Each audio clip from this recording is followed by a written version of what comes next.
Assalamualaikum warahmatullahi wabarakatuh. Selamat datang dan terima kasih telah menyaksikan presentasi ini. Sebelum memulai, izinkan saya memulai presentasi ini dengan sebuah pertanyaan reflektif. Pernahkah kita merasa tidak cukup berarti jika tidak mendapatkan like atau komentar di media sosial? Pertanyaan ini mencerminkan salah satu fenomena yang kini lekat dalam kehidupan kita, yaitu kebutuhan akan pengakuan atau validasi dari orang lain. Dalam kehidupan modern, terutama di era digital, pencarian akan penerimaan dan pengakuan telah menjadi semacam candu baru yang memengaruhi cara kita memandang diri kita sendiri. Dan hari ini kita akan membahas lebih dalam mengenai hal tersebut melalui materi yang berjudul Addiction to Validation bersama kelompok 13. Saya Karin Sarmalia dan keempat teman saya, Awalia Azahra Ridwan, Andre Prayoga Mardian, Muhammad Syafiur Rahman, dan Iqbal Alifiansyah.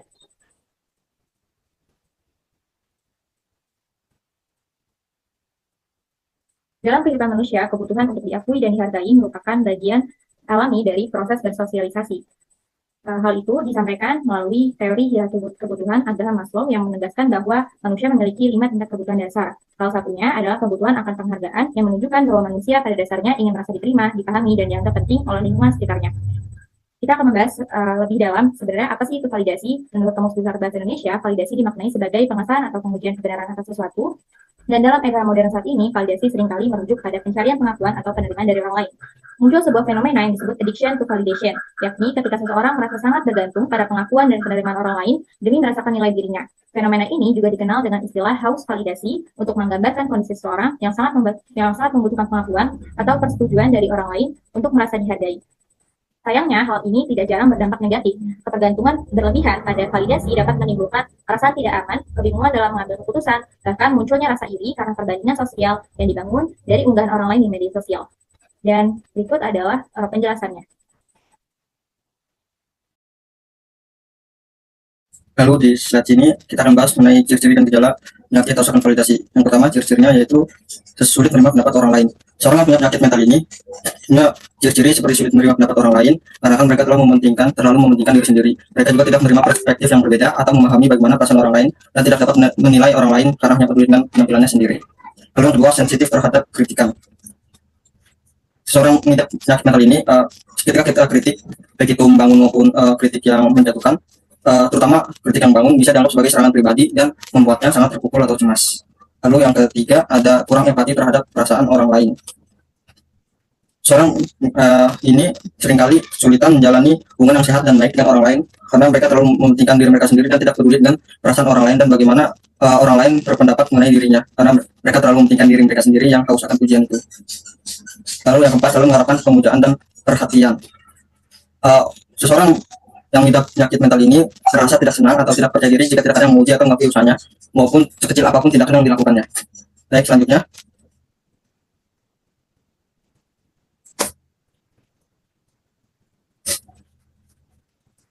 Ada penyebab umum. Penyebab umum ini terbagi menjadi dua faktor. Yang pertama faktor internal, lalu yang kedua ada faktor eksternal. Faktor internal yang pertama, harga diri rendah atau low self-esteem. Karena orang dengan harga diri rendah cenderung merasa tidak berharga atau kurang percaya diri, sehingga mereka seringkali mencari pengakuan dari luar untuk merasa cukup baik. Validasi dari orang lain menjadi alat untuk menutupi kekosongan atau keraguan diri. Yang kedua, ketergantungan emosional. Seorang individu ini tidak mampu mengatur emosinya sendiri, yang akan selalu bergantung pada reaksi orang lain untuk bisa merasa aman, dihargai, atau dicintai. Lalu yang ketiga, kurangnya regulasi diri atau self-regulation. Tidak mampu dalam mengelola emosi dan kebutuhan diri ini menyebabkan orang ini sulit merasa puas tanpa adanya penilaian atau pujian atau pemujaan dari orang lain. Lalu yang terakhir, yang keempat, ada pengalaman masa kecil. Seorang yang tumbuh tanpa mendapatkan emosional yang konsisten dari orang tua atau pengasuh yang mengasuhnya cenderung saat beranjak dewasa akan terus mencari validasi dari luar dikarenakan mereka tidak mendapatkan validasi di saat mereka kecil, masih kanak-kanak. Lalu yang berikutnya ada faktor eksternal. Yang pertama, pola asuh orang tua yang tidak konsisten. Orang tua yang memberikan pujian, perhatian, validasi emosional saat anak melakukan sesuatu yang positif atau sebaliknya terlalu sering mengkritik dapat menyebabkan anak tumbuh dengan kebutuhan berlebihan akan pengakuan dari luar. Yang kedua, lingkungan sosial yang kompetitif. Lingkungan yang penuh tekanan untuk berprestasi, bersaing atau tampil sempurna membuat orang ini merasa harus selalu mendapatkan pengakuan agar bisa dianggap bernilai. Lalu yang ketiga, pengaruh media sosial. Media sosial menciptakan budaya seperti likes, komentar, dan follower sebagai tolak ukur nilai dirinya sendiri atau nilai seseorang itu. Seseorang yang sangat aktif di media sosial yang seringkali merasa identitas dan harga dirinya bergantung pada jumlah validasi yang mereka terima secara digital. Jika likes, komentar, dan followers yang mereka miliki dikit, mereka seringkali merasa kurang atau tidak cukup untuk mendapatkan validitas atau pengakuan dari orang lain. Lalu yang keempat, yang terakhir, kurangnya dukungan sosial yang sehat. Tidak adanya jaringan sosial yang memberikan dukungan emosional secara tulus dapat mendorong seseorang mencari validasi dari sumber yang tidak sehat atau bahkan tidak tulus demi mengisi kekosongan tersebut. Baik, selanjutnya akan dijelaskan oleh teman saya. Oke, selanjutnya ada pandangan psikologi Islam mengenai addiction to validation. Nah, addiction to validation atau yang sering disebut dengan haus pengakuan ini adalah fenomena keseimbangan spiritual yang akhirnya diperburuk oleh perilaku anarkis di media sosial. Nah, ini tuh bertentangan dengan esensi diri seorang muslim dan tujuan keberadaan dari manusia. Nah, ingat ya, kalau manusia itu diciptakan dalam bentuk yang sebaik-baiknya, itu asal ditakwim. Sebagaimana yang telah Allah firman dalam surat At-Tin ayat 4, sungguh kami benar telah menciptakan manusia dalam bentuk yang sebaik-baiknya. Nah, berarti ini tuh harga diri kita ini sudah ada setelah penciptaan, dan kita ini nggak perlu nyari pengakuan itu dari like, komen, atau dari followers di media sosial. Nah, ketergantungan inilah yang bikin manusia itu malah mengabaikan kemuliaan dari Allah. Nah, validasi ini tuh akhirnya menyebabkan adanya penyakit-penyakit hati, yaitu pernah ada ria, yaitu suka pamer, terus ada ujub, yaitu bangga diri, sama takabur, yaitu kesombongan. Nah, gimana sih caranya biar kita ini nih hilang penyakit-penyakit hati itu? Nah, solusinya yang pertama adalah ikhlas. Nah, kita harus menyiapkan semua tindakan kita ini karena Allah.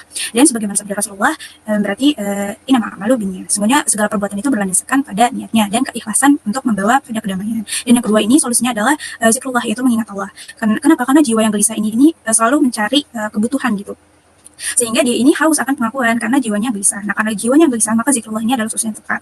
Dalam surat Ar-Ra'd ayat 28, ya, itu ada Allah berfirman, hanya dengan mengingat Allah hati menjadi tenang, perbanyak zikir dan juga ibadah gitu. Jadi singkatnya ini, kemuliaan sejati seorang muslim itu anugerah dari Allah, dan kita nggak usah akan merasa tenang dan juga merasa aman kalau kita ini tidak bergantung pada pujian orang lain dan juga validasi dari siapapun. Oke, selanjutnya di sini ada solusi preventif yang ditawarkan. Yang pertama adalah pendidikan emosional dan literasi digital sejak dini. Pendidikan harus menjadi fondasi utama dalam membentuk cara berpikir generasi muda. Sejak usia sekolah, anak-anak perlu dibekali keterampilan untuk memahami dan mengelola emosi serta mengenali dampak teknologi digital terhadap kesehatan mental. Yang kedua, ada penguatan identitas diri dan harga diri. Ketergantungan pada validasi eksternal seringkali terjadi ketika seseorang belum memiliki identitas dan harga diri yang kuat. Oleh karena itu, penting untuk memfasilitasi eksplorasi diri dan pencapaian intrinsik. Yang ketiga, ada membatasi paparan media sosial secara sehat. Detox digital dan manajemen waktu layar penting untuk menciptakan keseimbangan antara kehidupan online dan offline. Yang keempat, ada peran keluarga dan orang tua. Lingkungan rumah yang sehat emosional dapat menjadi benteng utama dalam menghadapi tekanan sosial dari luar. Komunikasi terbuka antara orang tua mendengarkan anak tanpa menghakimi, memberi ruang untuk anak mengungkapkan perasaan tanpa takut disalahkan. Dan yang terakhir, yang di sini kelima, adalah kampanye sosial dan peran komunitas. Selain pendekatan individu dan keluarga, gerakan sosial dan komunitas juga berperan besar dalam membentuk budaya yang lebih sehat. Oke, selanjutnya adalah solusi kuratif yang ditawarkan.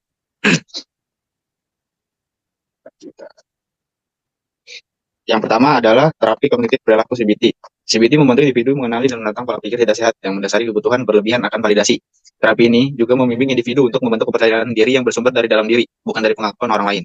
Yang kedua adalah membangun kesadaran diri dan self-compassion. Latihan mindfulness dan meditasi dapat meningkatkan kesadaran diri terhadap pikiran dan emosi. Dengan mempraktikkan self-compassion, individu belajar menerima diri apa adanya tanpa harus selalu dipuji atau diakui. Yang ketiga adalah meningkatkan internal. Mengembangkan orientasi kendali internal mendorong seseorang untuk percaya bahwa dirinya sendirilah yang menentukan kebahagiaan dan nilai, bukan opini eksternal. Yang keempat adalah pembatasan penggunaan media sosial. Media sosial sering menjadi sumber utama kecanduan validasi. Membatasi waktu penggunaannya, serta menyadari bahwa apa yang ditampilkan di media sosial bukanlah representasi penuh dari kehidupan seseorang, dapat mengurangi tekanan untuk mencari pengakuan di sana. Oke, saya kembalikan lagi kepada Irma. Nah, selanjutnya adalah kesimpulan atau penutup. Jadi, fenomena addiction to validation bukan sekadar sebuah tren perilaku di era digital, melainkan sebagai gejala psikologis yang mengisyaratkan adanya kekosongan makna dalam diri individu. Ketergantungan terhadap pengakuan eksternal menunjukkan rapuhnya harga diri yang dibangun bukan atas dasar nilai sejati, melainkan berdasarkan opini sosial yang berubah-ubah. Dan dalam Islam, kita diajarkan bahwa nilai manusia tidak ditentukan oleh pandangan manusia lain, melainkan oleh Allah Subhanahu wa Ta'ala, zat yang maha mengetahui isi hati dan niat setiap hambanya. Dengan demikian, maka solusi terhadap kecanduan validasi tidak cukup hanya pada aspek perilaku, namun juga membutuhkan penyembuhan spiritual dan penemuan kembali dari diri yang sesuai dengan fitrah manusia. Dan Islam menawarkan jalan berupa keikhlasan, penyucian jiwa, dan ketundukan kepada Allah sebagai fondasi dari keterangan dan rasa percaya diri yang otentik. Sebelum saya akhiri presentasi pada hari ini, izinkan saya mengajak kita semua untuk merenung apakah selama ini kita benar-benar mengenal diri kita sendiri atau justru sedang membentuk diri kita berdasarkan ekspektasi dari orang lain. Dan ketika tidak ada pujian, tidak ada komentar, tidak ada like, masihkah kita merasa cukup dan berharga? Mungkin itu saja yang dapat kami sampaikan. Terima kasih atas perhatian dan kebersamaannya. Wassalamualaikum warahmatullahi wabarakatuh.